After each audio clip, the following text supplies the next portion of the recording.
My name is Mauro Gargiulo. I am the Chief of Vascular Surgery, University of Bologna, in the Hospital Sant'Orsola. My topic today was to speak about the use of CO2 angiography in the endovascular treatment of aortic disease.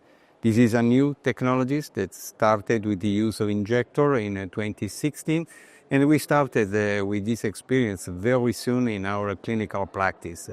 We, according with our papers, we defined some take-home messages regarding the role of this CO2 angiography in our daily practice. First, with this approach, we can decrease the amount of contrast medium, iodinate contrast medium.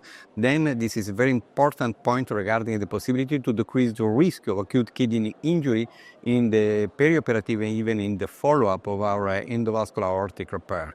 The second point is that with this approach, it is possible to define correctly during the procedure type 1A and type 3 and type 2 endoleaks. It is a very important point if we need to define the quality of our treatment in endovascular aortic repair.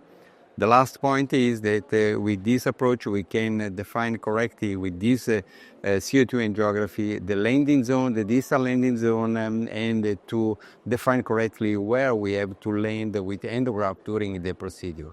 We have only some limitation regarding the proximal landing zone.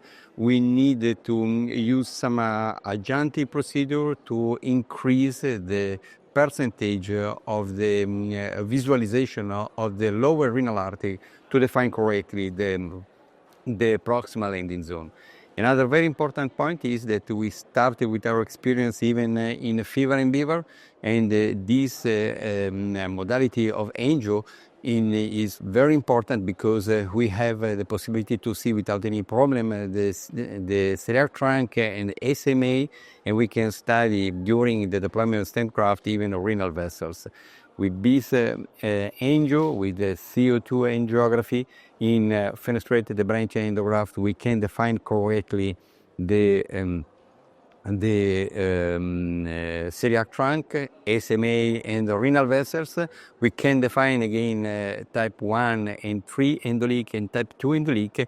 It is another very important point. With these modalities, we can decrease significantly the amount of contrast medium in these patients. That is one of the relevant factors to increase the risk of the procedure of endovascular therapy of juxtarenal, pararenal, and thoracoabdominal aortic aneurysms.